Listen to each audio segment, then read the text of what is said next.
Hello students, good morning. Today's read subject Hindi first, class 8 chapter है आपका second. इसका first part read हो चुका है। आज हम इसका सेकंड पार्ट रीड करेंगे। पेज नंबर है 9।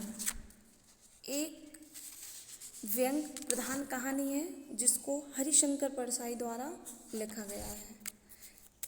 इसका सेकंड पार्ट है। आज पेज नंबर है 9।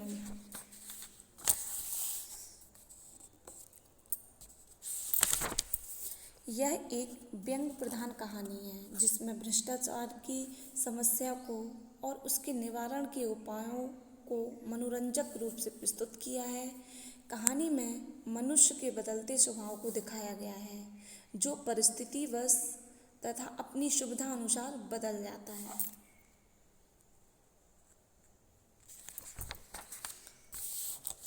विशेषज्ञ चले गए। राजा ने दरबारियों के साथ मिलकर भ्रष्टाचार मिटाने की योजना को पढ़ा, उस पर विचार किया।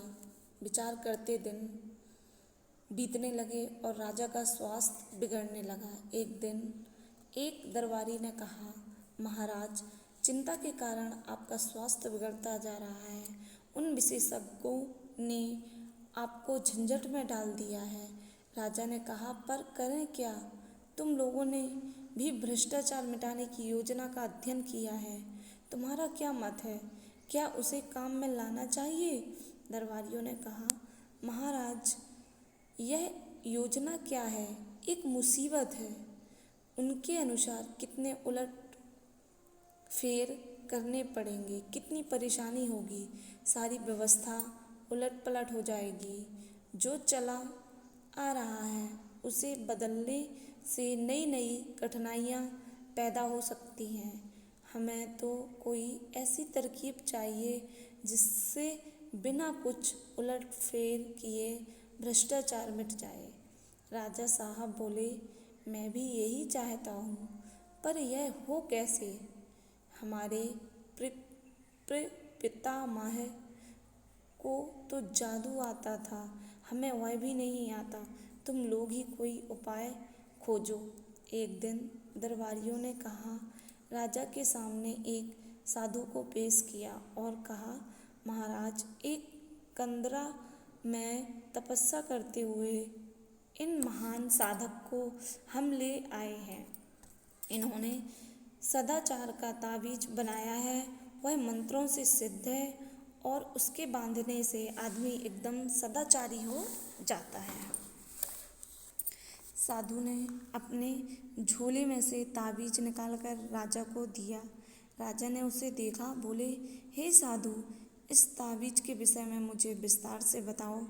इससे आदमी सदाचारी कैसे हो जाता है? साधु ने समझाया, महाराज, भ्रष्टाचार और सदाचार मनुष्य की आत्मा में होता है, बाहर से नहीं आता।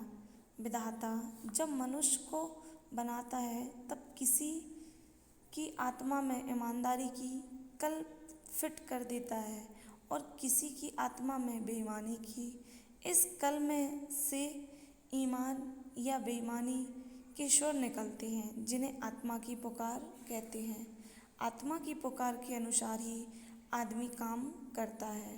प्रश्न यह है, जिनकी आत्मा से बेईमानी के स्वर निकलते हैं उन्हें दबाकर ईमानदारी के स्वर कैसे निकाले जाएं? मैं कई वर्षों से इसी चिंतन में लगा हूँ। अभी मैंने यह सदाचार का ताबीज बनाया है। जिस आदमी की भुजा पर यह बंधा होगा वह सदाचारी हो जाएगा। मैंने कुत्ते पर भी प्रयोग किया है। यह ताबीज गले में बांध देने से कुत्ता भी रोटी नहीं चुराता। बात यह है, इस ताबीज में से ही सदाचार के स्वर निकलते हैं। जब किसी की आत्मा बेईमानी के स्वर निकालने लगती है तब इस ताबीज की शक्ति आत्मा का गला घोट देती है और आदमी को ताबीज के ईमान के स्वर सुनाई पड़ते हैं।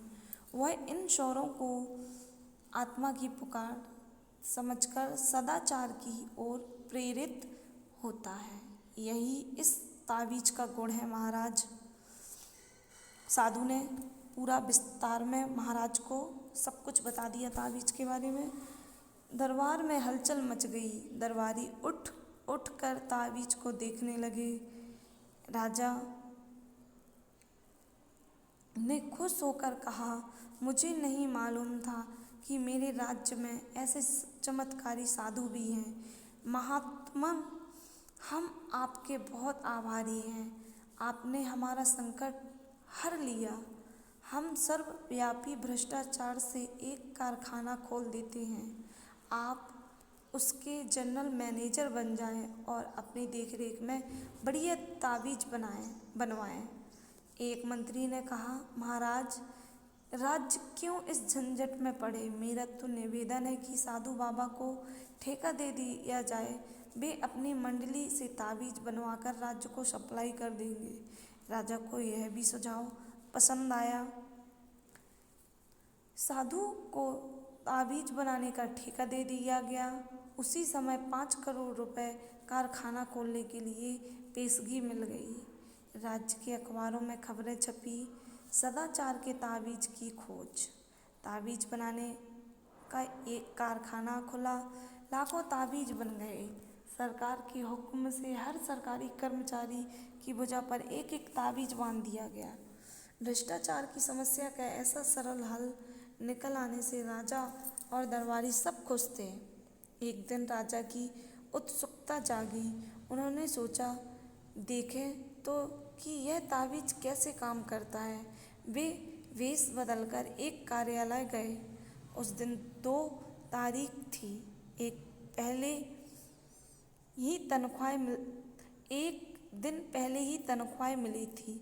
वे एक कर्मचारी के पास गए और कई काम बताकर उसे 5 रुपए का नोट देने लगे। कर्मचारी ने उन्हें डांटा, भाग जाओ यहाँ से, घूस लेना पाप है। राजा बहुत खुश हुए। ताबीज ने कर्मचारी को ईमानदार बना दिया। कुछ दिन बाद वह फिर भेष बदलकर उसी कर्मचारी के पास गए। उस दिन 31 तारीख थी, महीने का आखिरी दिन। राजा ने उसे 5 का नोट दिखाया और उसने लेकर जेब में रख लिया। राजा ने उसका हाथ पकड़ लिया और बोले, मैं तुम्हारा राजा हूँ। क्या तुम आज सदाचार का ताबीज बांध कर नहीं आए? बांधा है सरकार, यह देखिए। उसने आस्तीन चढ़ाकर ताबीज दिखा दिया। राजा असमंजस में पड़ गए। फिर ऐसा कैसे हो गया? उन्होंने ताबीज पर कान लगाकर सुना। ताबीज में स्वर निकल रहे थे, अरे आज 31 है, आज तो ले ले।